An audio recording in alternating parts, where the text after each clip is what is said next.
There is a moment in a song you love. You know the one. The music has been climbing, holding something back, making you wait. And then it lets go. The voice lifts, the whole thing opens up, and a wave moves across your skin. The hair on your arms stands up. A shiver runs down your spine. For 2 or 3 seconds, a piece of sound has reached into your body and physically changed it. Nobody touched you. The room is the same temperature it was a moment ago. Nothing has happened, in the ordinary sense of the word. And yet your body just reacted as if something had. You might even play it again, just to feel it a second time. And sometimes it comes back, and sometimes it doesn't. So here is the plain question. Why does music give you chills? Not why do we like it. Why does it do this? The goosebumps, the shiver, the wave. To a creature standing perfectly still in a warm room, listening to nothing but vibrations in the air. There is no animal up there in the speaker.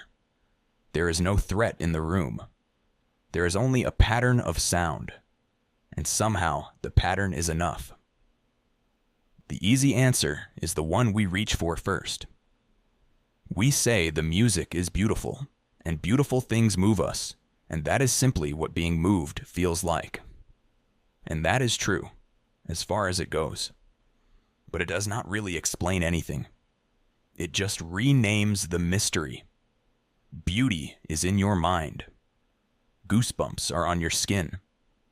The question is how a feeling crosses that gap.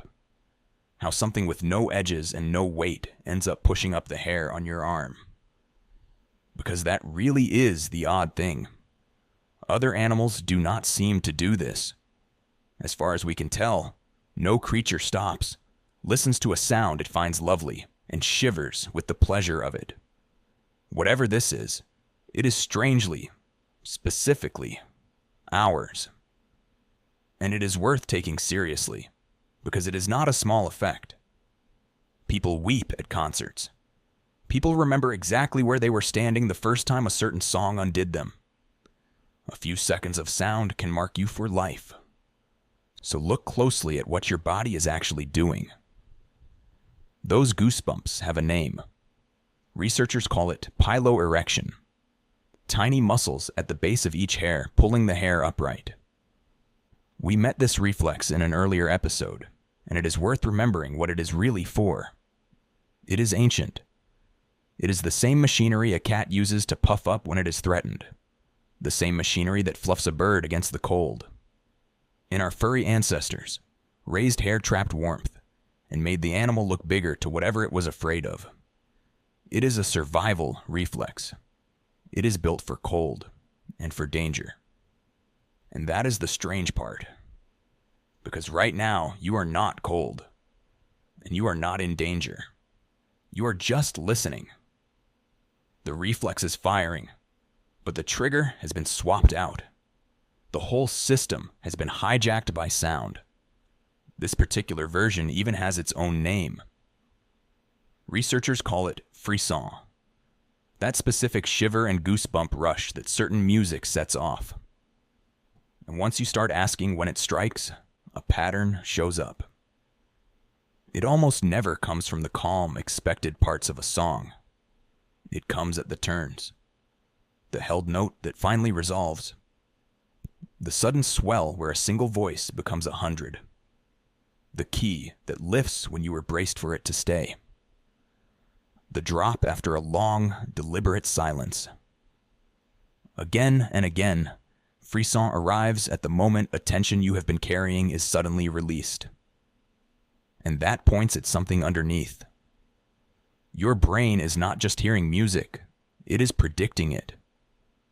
The whole time you listen, some quiet part of you is guessing what comes next.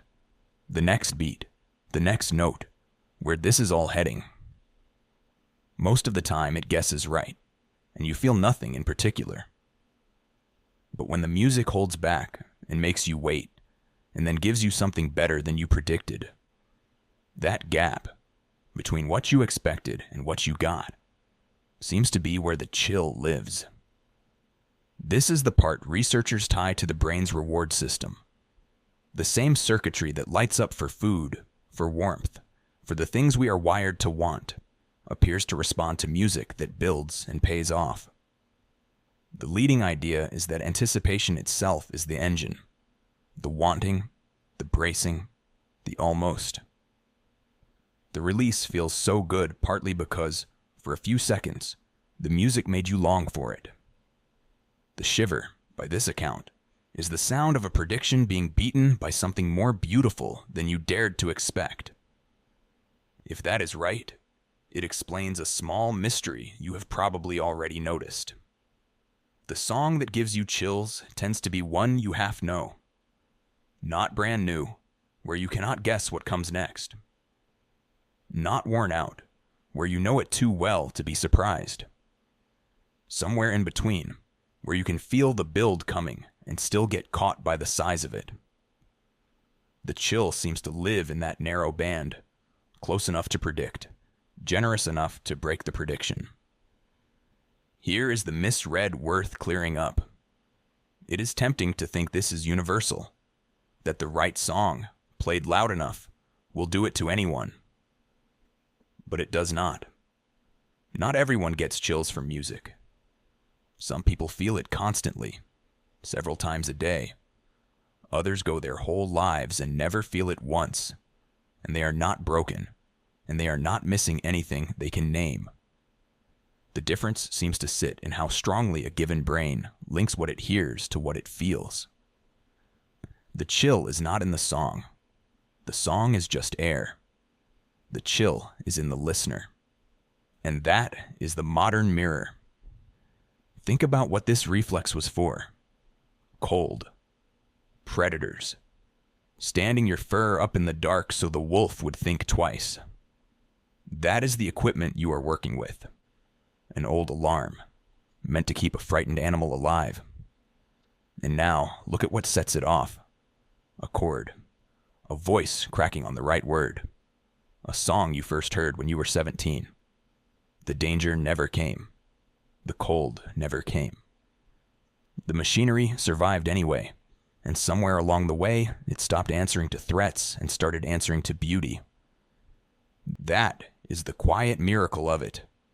The same shiver that once meant run now means stay, listen, do not move.